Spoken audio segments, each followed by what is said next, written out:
trust is there, you'll know that your wife or your husband loves you and you alone. And no matter who looks at him or her, it's not going to matter. Okay. Then there's also need to have a lot of patience. Patience. Because two people are coming together from different homes, different backgrounds, different culture. It's only when you live together that you know each other. So you have to learn to know each other and accept and respect each other as the person is. You cannot afford to love part of your wife and hate the other part, or love part of your husband and hate the other part. Because each person is a whole person. And we all have our faults and our good points. So we have to try to accept those bad or those faults and try to see how we can remedy it rather than fighting over it all the time. All the time. And we have to be satisfied with what we have, satisfied with each other. Most of the time, the women would look at what is happening in another house, what the other woman has, whether she's driving a new car. Yeah. And sometimes she wrongly assumed that it was given to her by the husband. Maybe she has a rich father or a rich uncle. Definitely. Who has given her the car. So be satisfied with what you have. And think of those people you are better than rather than those people you think are better than you. Because those people might have a lot of wealth, but they would not have the love that you have at home. And the happiness. Yes, and the happiness. Marriage, in short, is give and take. And there is no master in the house. There is company, partnership, comradeship, and you cease to be husband and wife in the end. You become brothers and sisters.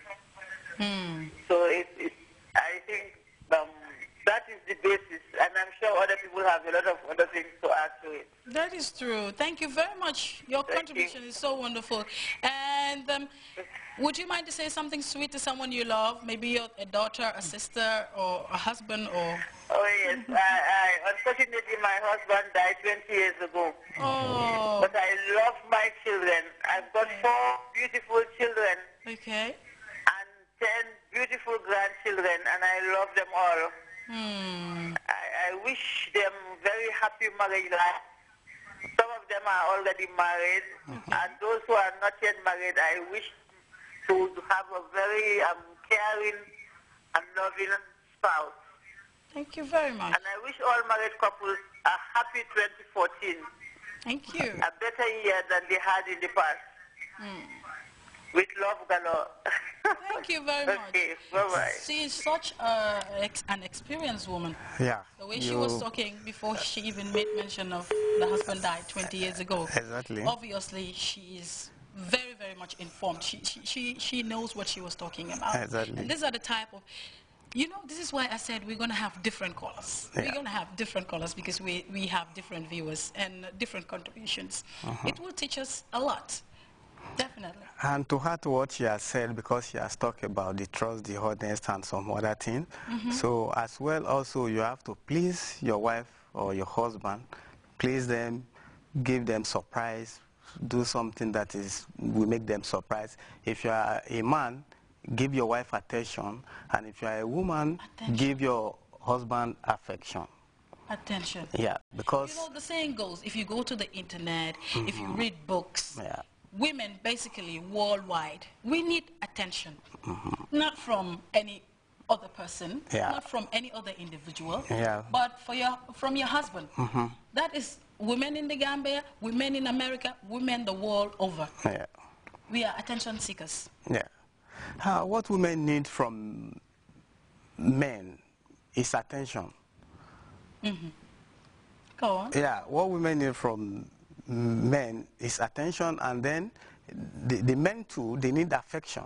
You have to exchange it. If your husband devote much of his time to you, then you have to answer him by giving him the affection, do everything, make him happy. So that is why when a woman lacks the attention at home, then there's always problem. If a woman lack it, then there will be problem. And at the same time, if the man give you all the attention, do everything that you want him to, and then there's no affection there, and then there will be problem too. So the two goes together. Okay, wonderful.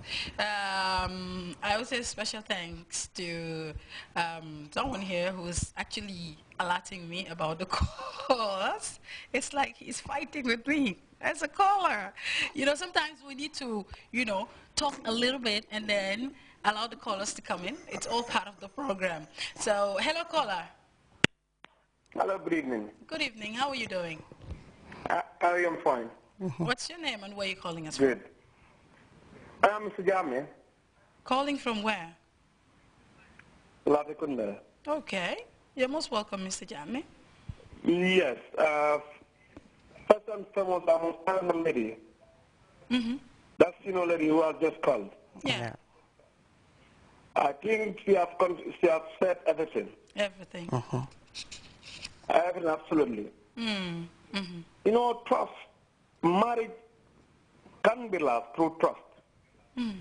That's the single word you can use. Trust. You know, that's a saying that trust is a virginity. You get it once, when it goes, it can't come back. Then, as married couples, they must have that trust. That's the thin line that we bind them. Okay. Without it, there cannot be love. And if there is no love, there is no relation. Thank you. Thank you very much, Mr. Jaime. All right, callers will have to hold on for a while.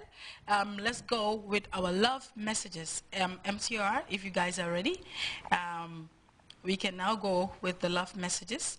I know maybe it will take a little while, but let's just, whilst they're doing that, let's just throw a little light on what he has said.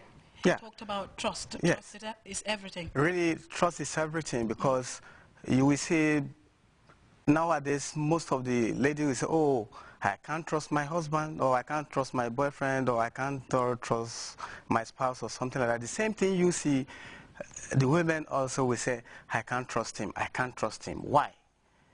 I think if we look at it very well, something is missing there. There are signs it's because that the man does or that the woman does that makes the other partner to feel that I don't trust this individual. You know, it started with all this understanding we are saying. If you understand your spouse very well, then you just at least you should trust him or her a bit. How does? But if you can.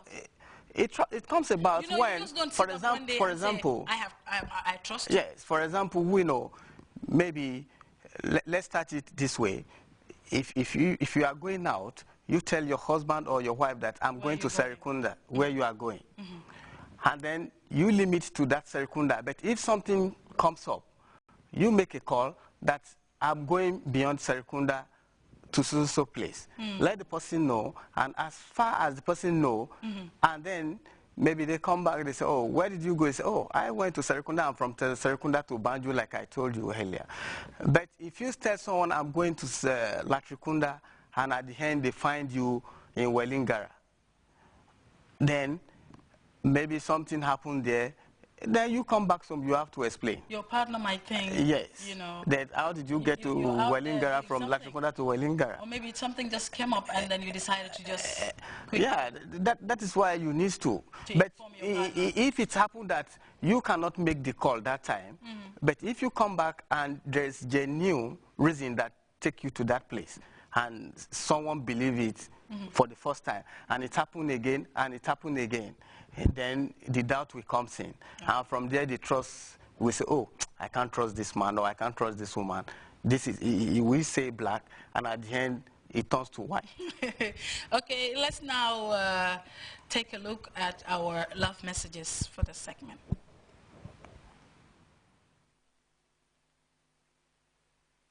Kind.